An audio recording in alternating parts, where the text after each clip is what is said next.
dan demi jiwa manusia aku ciptakan sempurna. Ini sumber kehidupan. Fa'alhamaha fujuraha wa taqwaha. Di dalam jiwa itu ada dua potensi, dua kecenderungan.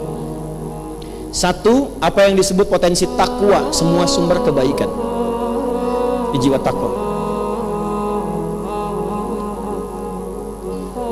Sudah? Di sini inti semua kebaikan. Jujur, tenang, rendah hati, sabar, di sini semua. Prakteknya nanti bagaimana? Ibu ingin mempraktekkan sifat ketenangan tadi supaya muncul sakinah. Suami lihat, suami terikat, suami nyaman, suami tenang dan terjaga dalam rumah tangga. Ini yang harus diekspor di sini. Tapi ini punya lawan, namanya fujur, yang sering kita sebut dengan nafsu. Fujuraha wa taqwaha. Jadi kalau di sini ada jujur, di sini ada dusta. Awas hati-hati. Di sini ada rendah hati, di sini ada sombong.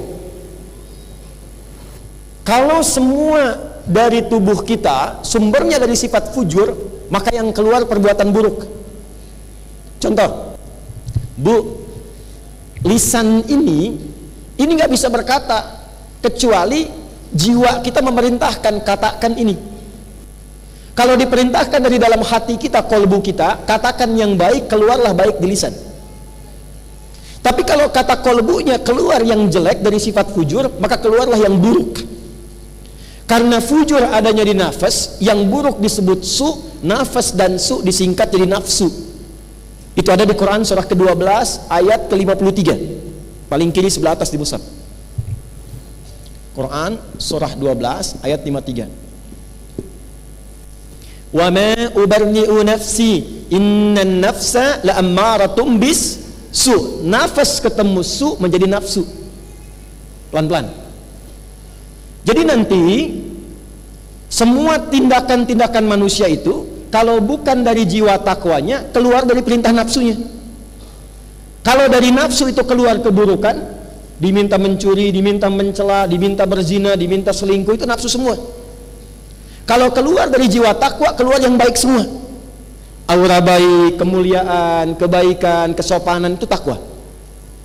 Nah, ketika perempuan dengan fitrahnya diperintahkan oleh Allah, nih kamu indah, kenakan jilbab, kenakan seperti ini, lakukan begini, itu untuk menjaga kemuliaannya sekaligus mengaktifkan jiwa takwa dalam pasangannya. Jadi kalau ibu seketika mengenakan pakaian begini, pakai jilbab, bagus, tertutup, itu pasti laki-laki hormat, Bu. Hormat itu, gak akan ganggu ibu. Ibu gak percaya silahkan. Preman sepreman-premannya lihat ibu berjilbab rapi, bagus, itu untuk menggoda, untuk mengusik, itu sungkan. Ganggu tuh, lewat nih. Ulah, bunga, gede dosanya. Ganggu tuh, gak mau dosanya gede katanya.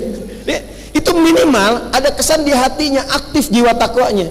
Sepreman-premannya, kalau ibu menjaga hukum Allah, ibu terjaga.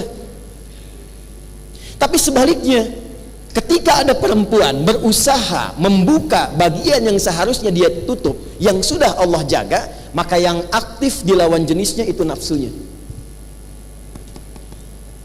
Itulah sebabnya kenapa perempuan itu dijaga dari auratnya, supaya apa? Satu, tidak terganggu dan terlukai dirinya. Yang kedua, tidak terpancing keadaan nafsu dari dalam pasangannya, sehingga dengan munculnya nafsu itu bisa mengganggu kehormatan dirinya. Itu poinnya. Jadi kalimat ini nggak benar kalau ada aktivis ya, feminis macam-macam mengatakan yang penting pakai pakaian terhormat, itu mah laki-laki aja yang nafsunya begitu. Nah, nafsunya itu muncul karena perilaku Anda. Itu poinnya. Ya, itulah sebabnya kenapa Allah tutup, supaya kehormatan ibu terjaga, yang lain tidak terganggu. Jelas gak? Ini kisah nyata di Amerika. Satu kali seorang perempuan berjilbab, ini kisah nyata, sedang lewat Bu malam-malam. Allahu Akbar, ketika lewat ternyata ada beberapa preman sedang nongkrong. Dan preman itu dari karakteristik wajahnya sudah tercurigai suka berbuat sesuatu yang kurang baik. Apa yang dia lakukan? Saya ajarkan satu doa ya Bu ya. Ibu kalau ada anak perempuan atau ibu sedang berjalan ke satu tempat sedang tidak merasa nyaman, ibu boleh bacakan doa ini. Bismillahilladzi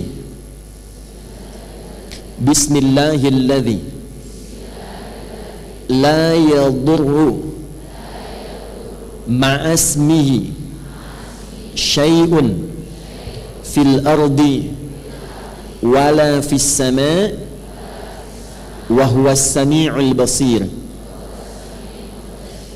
Itu kalau mahasiswi, adik-adik atau ibu atau anak gadisnya atau ibu sedang jalan terus lewat tempat yang enggak enak, ada orang nongtong-nongtong diduga enggak enak, bacakan doa itu. Singkatnya gini, perempuan itu lewat, ini kisah nyata. Ternyata enggak ada satupun berani yang ganggu. Tapi besoknya muncul di berita terjadi, mohon maaf, pelecehan seksual di tempat persis perempuan itu lewat. Dan waktunya itu selang nggak berapa lama dari perempuan itu lewat.